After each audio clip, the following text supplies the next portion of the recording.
ප්‍රයෝජනවත් වුණා. මේ කියන්නේ නිමිත්ත බැලීමේ සරල ක්‍රමයක්. මේකට කියන්නේ නවාංක නිමිත්ත කියලා. නිමිත්ත අල්ලන්න කලින් ඔබ මේකේ තියෙන ප්‍රතිඵල බලන්න යන්න එපා. මනුෂ්‍ය වර්ගයා ලොව පහළ වූ දා ඉඳලම තමන්ට තම පවුලේ අයට ඥාතීන්ට හිතවතුන්ට එදිනෙදා ජීවිතයේ ඇතිවෙන විවිධ දුක්ඛං කටළු කරදර දෙඩ දුක් වගේම නොඑක් අතුරු ආබාධ හිරිහැර මානසික පීඩාවන්ට තුඩු දෙන කරුණ වැනි එදිනෙදා ජීවිතයේ ඇතිවෙන ප්‍රශ්න සහ අනාගතය පිළිබඳ තොරතුරු දැනගන්න මහත් අභිලාෂයක් දක්වනවා. ඒ සඳහා විවිධ වෛදික වේදයට අයත් තාරකා විද්‍යාව, දේහ ලක්ෂණ, හස්තරේඛා, ශබ්ද ශාස්ත්‍ර, ජ්‍යොතිෂය වැනි විවිධ ශාස්ත්‍ර අංශයන් උගත් ප්‍රවීණ විද්වත් ශාස්ත්‍රඥයන් කෙරෙහි යෑම සාමාන්‍ය කාටත් පොදු දෙයක්. මේ වීඩියෝ මගින් ඉදිරිපත් කරන නිමිත්ත ඔබත් අත්හදා බලන්න ශාස්ත්‍රීය සිද්ධාන්ත පිළිබඳ වර්තමාන සමාජයේ හැසිරීම ඔබගේ අදහස නිමිත්ත හරි ගියාද වැරදුනාද යන්න පහලින් ලියා තබන්න ඔබගේ අවංක අදහස සංස්කරණයකින් තොරව එම අදහස මෙහි පළ කරනවා. නිමිති බැලීම පිළිබඳව අතීතයේදී ස්කන්ධ පුරාණය, අග්නි පුරාණය, ගරුඩ පුරාණය, ප්‍රශ්නෝත්තර හේවත් දර්ශන ශාස්ත්‍රය වැනි විවිධ ශාස්ත්‍රීය ග්‍රන්ථ රාශියක් ලියා පළ වෙලා තියෙනවා. ඒව දැන් හොයාගන්නත් අමාරුයි. වර්තමානයේ වන විට අඩුපාඩු සහිතව රහස්‍ය භාවයෙන් මේව පළ කරන හින්දා මේ වටිනා ශාස්ත්‍රය අභාවයට යනවා. කොහොම වුණත් නිවැරදිව නිමිති බැලීම ඊටමත් විද්‍යානුකූල ගණිත ශාස්ත්‍රයක්. ඒක සාමාන්‍ය කෙනෙකුට කරන්න අමාරුයි. ප්‍රඥා ගෝචරව කාලයක් තිස්සේ අධ්‍යයනය කරලා මනා ලෙස ශාස්ත්‍රයේ ප්‍රගුණ කරන්න ඕන. ඒ අනුව බහුල වශයෙන් අත්දැකීම් ලබන්න ඕන. හැබැයි නිමිති අල්ලන්න එහෙම අත්දැකීමක් ඕනේ නැහැ. ඔබට සරල නිමිත්තකින් මේක කියලා දෙනවා. නිමිති ශාස්ත්‍රය ගැන විමර්ශනය කරනකොට ඒක කොටස් 9කට ප්‍රභේද වශයෙන් වෙන් කරනවා. ඒ ඊශ්වර, මහේශ්වර, ක්‍රතේදවර, ශබ්දේශ්වර, දේවේශ්වර, කාලේශ්වර, භූතේශ්වර, දේහේශ්වර, හස්තේශ්වර යනුවෙන්. ඒ ශාස්ත්‍රීය ක්‍රම 9ක් කාල දර්ශනය අනුව පෙන්වුම් කරනවා. වර්තමානයේ වන විට මෙම ශාස්ත්‍රය ඔබ දන්නවා ක්‍රමයෙන් අභාවයට යනවා. ඒ තාම සමහර ප්‍රඥාවන්ත බුද්ධිමතුන් මේ ශාස්ත්‍රය අනුගමනය කරනවා. තමන්ගේ දිනදා කටයුතු සාර්ථක කරගන්න උපකාර කරනවා. විශේෂයෙන් නිමිති බලන එක පාරම්පරික වෛද්‍ය ක්‍රමයට අයත් ප්‍රධානතම ශාස්ත්‍රීය අංශයක් වෙලා තියෙනවා. ඔන්න එහෙනම් අපි නිමිත්තක් අල්ලන්න යනවා. මේ නිමිත්තෙන් කියවෙන්නේ ඔබගේ සම්බන්ධතාවයක් පිළිබඳවයි. ඉතින් මම මේ නිමිත්ත කියනකොට ඔබගේ පින්වතා හෝ පින්වතිය වෙන්න පුළුවන්. ඒ වගේම ඔබ දෙමාපිය සහයෝගය පිළිබඳව විමසනවා වෙන්න පුළුවන්. අම්මා හෝ තාත්තා. ඒ වගේම දෙමව්පියෙක් නම් තමන්ගේ දරුවා ගැන සිතන එකක් වෙන්න පුළුවන්.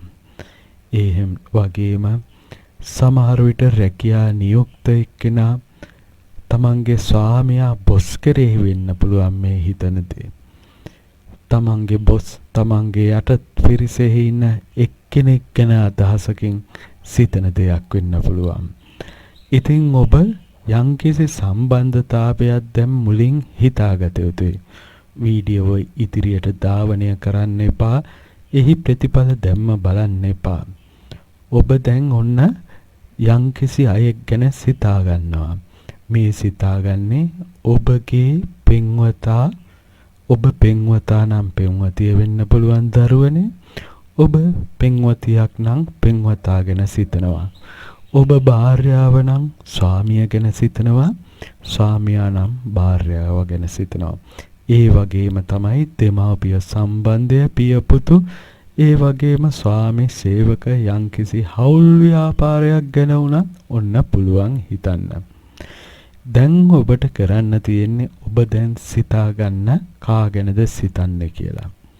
දැන් ඔබ කළ යුත්තේ එක පාරටම 9ට 15 එකත් 9ත් අතර අංකයක් සිතට තදින් සිතා ගැනීමයි.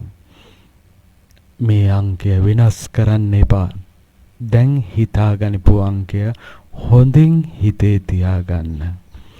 දැන් අපි බලමු ඒ අංකය අනුව අපි නිමිත්ත ඇල්ලුවා. ඔබ අංක 1 හෝ 2 හෝ ඒ වගේ 9ට අඩු අංකයක් දැන් හිතලා අල්ලලා තියෙන්නේ. දැන් ඔන්න එහෙනම් ප්‍රතිඵල මේ වගේ සත්‍ය අසත්‍යතාවය දරුවනේ පල්ලෙහායින් ලියා තබන්න මුළු ලෝකයාටම දැනගන්න පුළුවන් විදියට. මෙන්න අංක 1 හිතාගනිපු අයගේ ප්‍රතිඵලය. ඔබ පෙන්වතියක් නම් පෙන්වතා ගැන, ඔබ භාර්යාව නම් ස්වාමියා ගැන, ස්වාමියා නම් දෙන්න දෙපැත්තට සිතුවිල්ලක් ගැන තමයි මේ කියන්නේ. ඔන්න දැන් දෙපාර්ශ්වයෙන් එක් අයෙක්, දැන් පෙන්වතා හෝ පෙන්වතිය දෙපාර්ශ්වයෙන් එක් අයෙක් තමන්ගේ මතයටම වැඩ කරන කෙනෙක්. තමන්ගේ මනසේ උද්දච්චකම පිරීලා තියෙනවා. ආඩම්බරකම, ඒ වගේම හිතේ තියෙන මහත් වූ උද්දච්චකම, දරදඬු ගතිය හින්දා අනෙක් පාර්ශවය පීඩාවටපත් වෙනවා.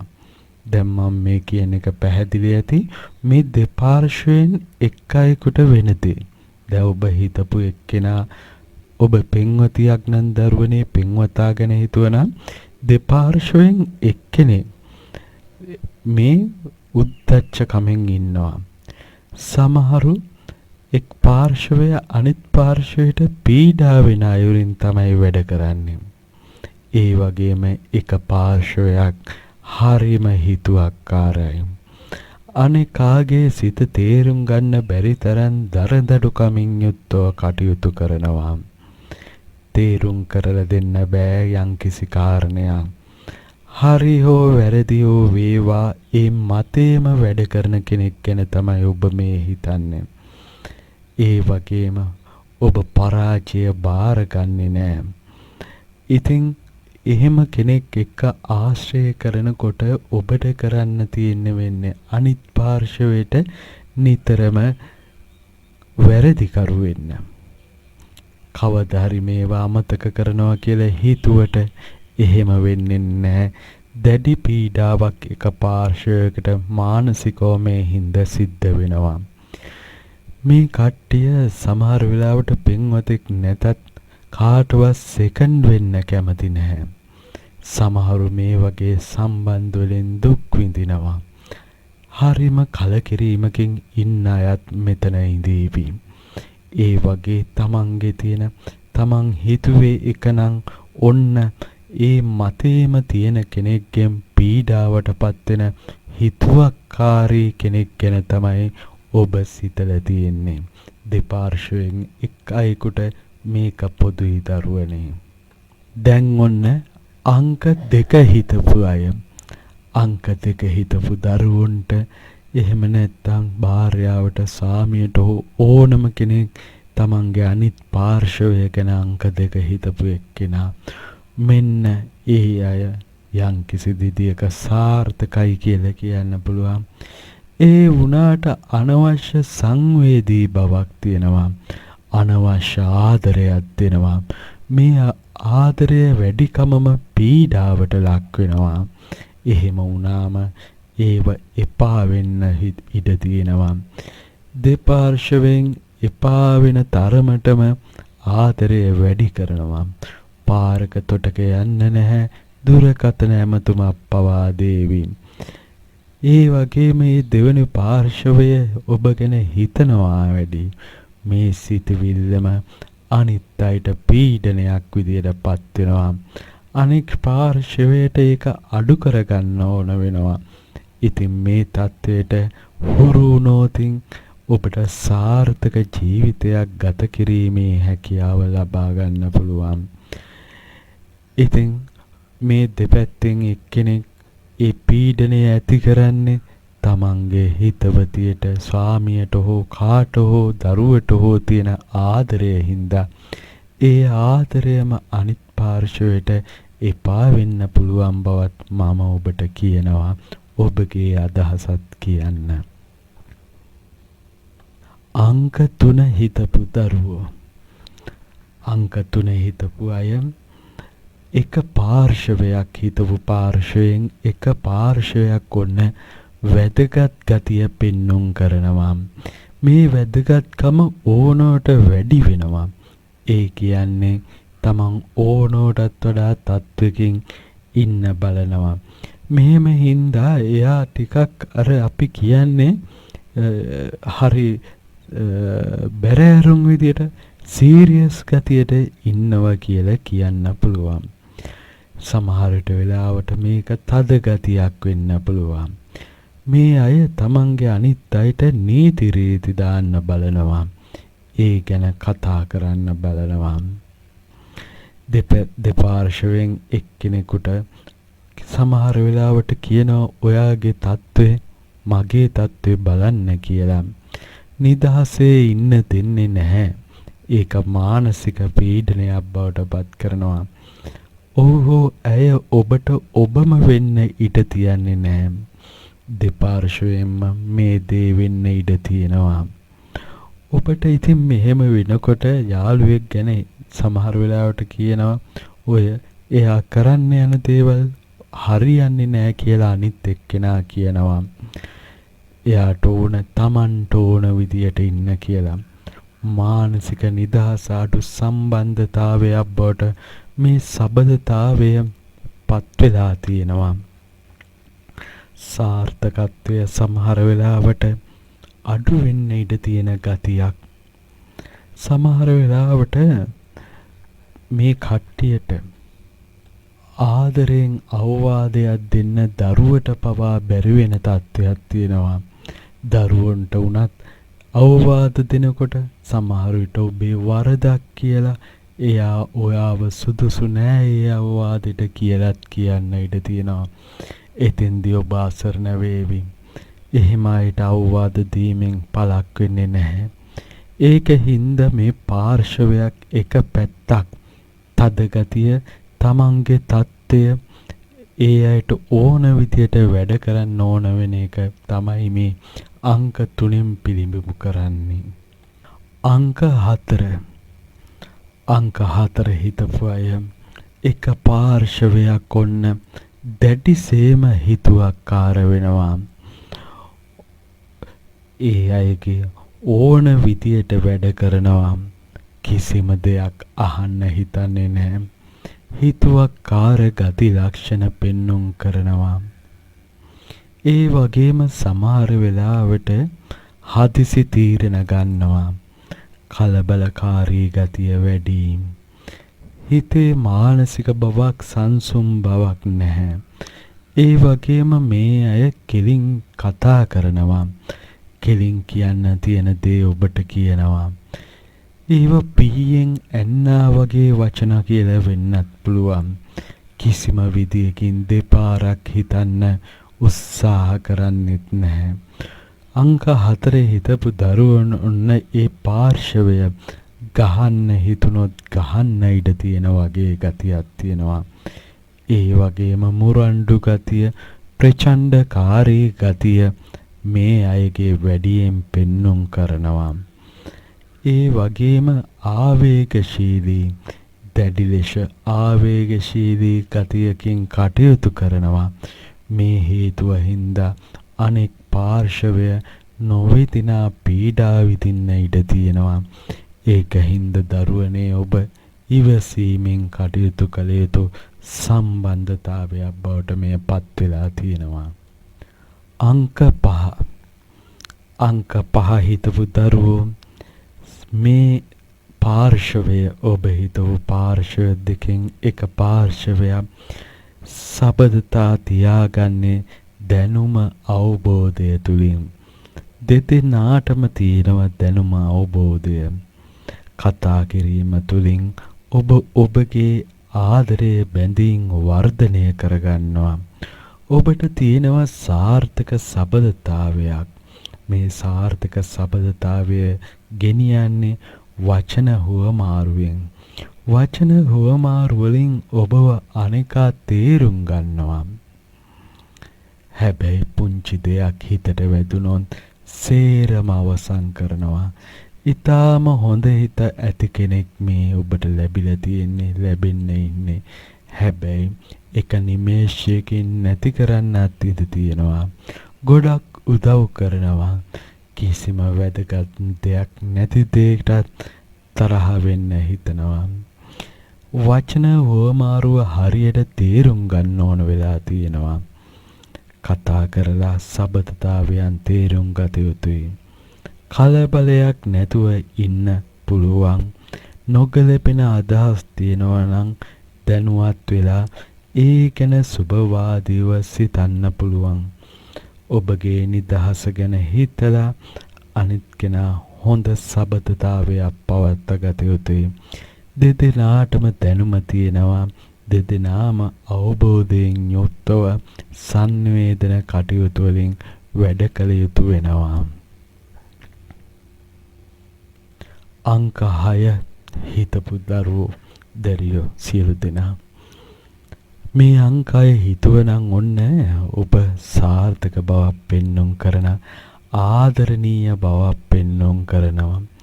ඔබ දෙපාර්ශ්වයේ රණ්ඩු සරුවල් කළත් ආදරණීයයි. මුල තත්වයට ගන්නවා. දෙදෙනාම ආදරය නිසා වැඩ කරනවා, රණ්ඩු වෙනවා, සමාව දෙනවා. අන්තිමේදී දෙපාර්ශ්වයම ජය ලබනවා. ඔබගේ ආදරය කාටවත් ගෙනියන්න බෑ. ගෙනියන්න දෙන්නේ නැහැ. ඔබ දෙදෙන වෙන් වුණත් ආයේ යාළු වෙනවා. ඒ වගේම ඔබ දරුවෙක් කියන්නේ ඔබ ඔබගේ දරුවෙක් ගැන හිතනවා නම් එකම බැඳීම ඔබයි දරුවයි වෙන්න පුළුවන්. සමහර වෙලාවට කාලයක් රණ්ඩු වෙලා හිටියත් ඔන්න ආපහු සාමදාන වෙන්න බලනවා. මේ ඒ වගේම සමහර වෙලාවට විවාහක ජෝඩු එහෙම නැත්තම් පෙන්වත්තු පෙන්වතියෝ මේ අයට තමන්ගේ ස්වාමියා තමන්ගේ බිරිය එහෙම නැත්තම් පෙන්වතිය හැර වෙන කෙනෙක් දිහා බලන්නවත් හිත දෙන්නේ නැහැ. පුදුම ආදරයක් මේ දෙකොල්ලෝ ගැන තියේවි. යාළු වෙලා ඉන්න ජෝඩුවක් නම් මේ වෙන කල්ම එකම විදියට ආදරේ තියේවි. හැබැයි රණ්ඩු වෙනකොටත් මරා ගන්න වගේ රණ්ඩු වුණත් පහුවෙනිදට ඒව ඔක්කොම ඉවර කරලා ආපහු ආදරේ උඩට එනවා. සමහර විට ඔබ ලබන එකම සැනසීම මේ කියන දෙවනි පාර්ශවය වෙන්න පුළුවන්. ඔබගේ ආදරයත් එයාට හෝ ඒ පාර්ශවයට ලැබෙනවා. හරිම දුර්ලභ ආදරයක් ලැබෙනවා ඔබටත්. මේ පෞල් ජීවිත එහෙම නැත්තම් පින්වත් පින්වතියෝ නම් අංක 6 හිතපු රණ්ඩු වෙලා අතහැරලා යනවා කියලා හිතුවත් ආයේ මොන හරි ක්‍රමයකින් හරි ආදරෙන් ලං වෙනවා. ලං වුණාම ආයේ අර තිබුණු ප්‍රශ්න සේරක අමතක කරනවා. ඊට පස්සේ හිතනවා දෙන්න දෙකොල්ලට ඇරෙන්න වෙන කවුරුවත් නැහැ කියලා. ඉතින් අංක 6 කට්ටිය ගැන හරිම ආදරයක් තියෙන්නේ. අංක 7 හිතපු දරුවෝ ආදරණීය අංක 7 වාසනාවන්ත අංක 7 කියලා හිතුවට අංක 7 හිතන අයගේ අනිත් පාර්ශවය গুপ্ত බවක් තියෙනවා. ඇත්ත සංගවනවා. ඇත්ත කාරණය නම් ඔහු ඇය මොනවා හරි එකක් ඔබගෙන් සංගවනවා. ඒ සංගවන දේ පස්සේ එළියට එන්න පුළුවන්. එළියට આવොත් ප්‍රශ්න ගොඩක් වෙනවා. සමහර විට සංගවෙච්ච රෝගාබාධයක් හෝ ඇති වෙන්න පුළුවන්. ඒව සංගවල තියෙන අනිත් පාර්ශවයට. ඉතින් මේ දෙකොල්ල පරිස්සම් වෙන්න ඕන. සමහර වෙලාවට ඔබටම එපා වෙන්න පුළුවන්. ඒ গুপ্তභාවය සංගවපු දේවල් හින්දා ගොඩාක් විඳවන්න සිද්ධ වේවි. ඒ වුණාට ඔබ කාටවත් හිතා මතා වැරැද්දක් කරන කෙනෙක් නෙවෙයි. ඒත් ඔබගේ ජීවිතේට සමහර දේවල් වෙන එක ගැන ගොඩක් දුක් වෙන්න සිදු වෙනවා. ඔබ කාටවත් බොරු කරන්නේ නැහැ. ඔබට කවුරුවත් බොරු කරනවට කැමතිත් නැහැ. ඒ වුණාට අනෙක් පාර්ශවය කරපු බොරු ඔබට අහු වෙනකොට ඔබට ඔබවම එපා වෙන්න ඉඩ තියෙනවා. මේක දෙපාර්ශවයටම පොදුයි. සමහර වෙලාවට ඔබ විවාහ ජීවිතයක් ගත කරනවා. ඒ වුණාට ඔබට බයයි. ඔබගේ පවුල් වලට ලැජ්ජ වෙයි කියලා තාම කෙලින් තීරණයක් ගන්න බැරුව විඳවනවා. ඔබ ඔබගේ පවුලේ අයට ගොඩාක් ආදරය කරනවා. ඔබ කොහොම හරි තනි ගමනක් යනවා. ලෝකය ඒක දන්නේ නැහැ. කොච්චර ප්‍රශ්න තිබුණත් ඔබ hina වෙලා ඉන්නවා. සමහර වෙලාවට අනෙක් පාර්ශවය මේ පාර්ශව දෙකෙන් එක්කෙනෙක්. සමහර විට ඒක ඔබටත් පොදු වෙන්න පුළුවන්. ගොඩක් කල් ඉඳලා ගොඩක් දේවල් හංකගෙන ඉඳලා තියෙනවා. සමහර දේවල් වලට ඒක අහු වුණාම පේන්න බැරුව යනවා. ඔබට බොරුව කියන දේ පේන්නවත් බෑ. ඇයි ඔබ මේක පාර්ශවයක් අනුන්ට බොරු කරන්නේ නැහැ. ඒ වගේම ඒ පාර්ශවය බොරු කරනවටත් කැමති නැහැ. හැමෝම එකට එකතු වෙලා කරපු බොරු වලට ඔබ අහු වේවි. ඒක මොන කරුමයක්ද කියලා ඔබට හිතා ගන්නත් බැරි වේවි. ඇස් ඉදිරියේම හැමදේම ඔප්පු වෙලා තියෙද්දිත් ඔබට ඔබේ හිත හදාගෙන පැත්තකට වෙන්න බැරි යනවා. හැම දෙයකම ඔබ සමාව දෙවි. එහෙම නැත්නම් අය ඔබට සමාව දෙවි. ඒත් ඔබ විඳවන්න ඉඩ තියෙනවා. සමහර විට අනිත් පාර්ශවය සතුටින් අලුත් ජීවිත ගත කරાવી. අපිට ඕන විදියට දරුවනේ ජීවිතය හදන්න බෑ. ඒ වුණාට ඔබට මේ බොරුව අහු වුණාම ඊට වඩා අමාරුයි. දරා ගන්නත් අමාරුයි. ඒ අතරින් හැමදාම දවස ගෙවෙද්දී සමහර විට ඔබ සමාව දීලා බාර ගනී. ඒත් වෙනසක් නැතුව යයි.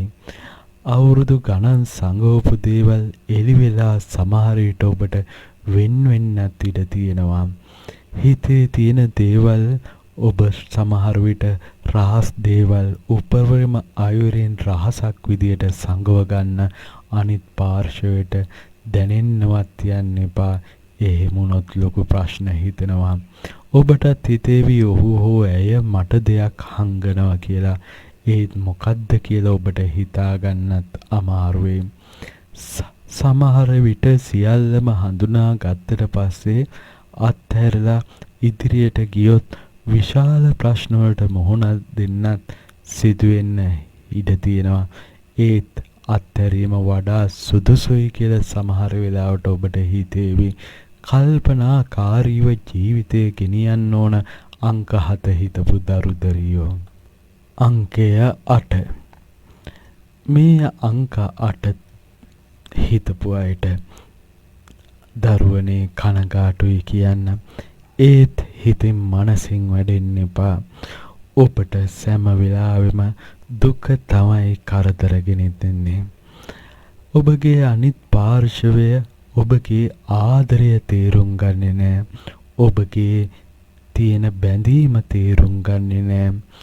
මේ දෙපාර්ශ්වයෙන් එක පැත්තකට හැමතිස්සෙම ශෝකය කලකිරීම දැනෙනවා. ඒ වගේම ඒ පාර්ශ්වය පහත් කරනවා. හොඳක් අහපු දවසක් මතක නැති වේවි. පීඩාවන් වැඩිපුර සිදුවෙන කාලයක් වෙලා තියෙනවා. විවාහය දක්වාම පීඩිතයි. ඒ වගේම රැවටීම් වලටත් අසු වෙන්න පුළුවන්. කොහොම වුණත් පීඩාව, වේදනාව, කලකිරීම, රැවටීම එක්ක ඔබ යන ගමනක්. සමහර විට දරුවනේ ඔබ දරුවන් හින්දා ඉවසගෙන දරාගෙන ජීවත් වෙවි. සමහර වෙලාවට ඔබ ඔබගේ ලැජ්ජාව හින්දා දරාගෙන ජීවත් වෙනවා. සමහර වෙලාවට හිත හදාගෙන ඔබ ජීවිතයට මුහුණ දිය යුතුයි. කොච්චර අනිත් අයට ආදරය කළත් හැම බැඳීමක් තුළම ඔබට උරුම වෙන්නේ දුකම විතරයි. මේ අංකහට හිතපු දරුවෝ මේකෙන් සැලෙන්න එපා. මම මේ කියන්නේ ඇත්ත. ඉතින් ඔබ ඒකට අපි මුහුණ දෙන අයුරු අපි ඉදිරියේදී බලමු. හැම බැඳීමකටම වඩා උපරිමයටත් ඕගොල්ලෝ කැප කරලා තියෙනවා. බැඳීම් අප්පිරිය වෙන තරමටම ඔබ දැන් කලකිරලා ඇති. ඒ වගේම දෙමව්පියෝ, සහෝදරයෝ, ආදරයෝ, සැමියා, දරුවෝ මේ හැම බැඳීමකටම ඔබ උපරිම ආදරය දුන්නා. ඒක බැඳීමක්වත් ඒ කියන තරම් බැඳීම් වලින් ලැබුණේ ඔබට මොනවද? තිත්ත රස විතරයි. ඉතින් ඔබට සැනසීම තියෙනවා මානසිකව. සමහර විට එක පාරම ඔබ හිතපු පාර්ශ්වය වෙනස් වේවි. වෙනස් වෙන්න ඉඩ තියෙනවා. එහෙම නැත්නම් දැනටම වෙනස් වුණා. එයාට සමහරට වෙන්න ඕනි කියනවා. ඒවට එක හේතු හදාවි. සමහර විට එහෙම කියාවි අම්මා හින්ද කියලා කියාවි, වෙන හේතු කියලා පෙන්නාවි. ඒත් අංකාට හිතපු දරුවෝ දුක, කරදර, පීඩා මැද්දේ තමයි අනිත් පාර්ශවයත් එක්ක, හිතපු පාර්ශවයත් එක්ක තියෙන බැඳීම සිදු කරගන්නේ. අංක 9 හිතපු දරුවෝ. අංක 9 හිතපු දරුවෝ එක පාර්ශවයක් දැඩි අධිෂ්ඨානශීලීව ගත කරાવી. මේ පාර්ශව දෙකෙන් එක පාර්ශවයක තමයි මේ දැඩි අධිෂ්ඨානය තියෙන්නේ. ඔබ අධිෂ්ඨානශීලී ගමනක නිරත වෙනවා. ඔබට ඉලක්කයන් තියෙනවා. ලබා ගන්න, එක්රැස් කරගන්න ඉලක්කයන් තියෙනවා. මේ ඔබ හිතව පාර්ශවයෙන් පාර්ශව දෙකෙන් එක පාර්ශවයක් ඒ වෙනුවෙන් සටන් කරනවා. ජීවිතය වෙනුවෙන් සටන් කරනවා. රැකියාව සඳහා තරඟකාරී මනසකින් සටන් කරනවා. ඔබට කළ හැක්කේ ඔහුට උදව් කිරීම පමණයි. එවිට තව සාර්ථක වෙනවා. මේ සබඳතාවය හොඳ සබඳතාවයක් බවට පත් කරගන්න පුළුවන්. මේ සබඳතාවයේදී කෙරෙන්නේ ඔබ අනෙක් පාර්ශවය ඇදගෙන යාමක්. පාර්ශව දෙකටම එකට යාමක් නැහැ. ඒ කියන්නේ ඒ தත්ත්වයට ලං වෙන්න බෑ. ඇදගෙන යෑමක් තියෙන්නේ. අනිත් කෙනා බලාගෙන ඉන්නවා. මේ දෙන්නගේ ගැටලු පිටට පේන්නේ නැහැ.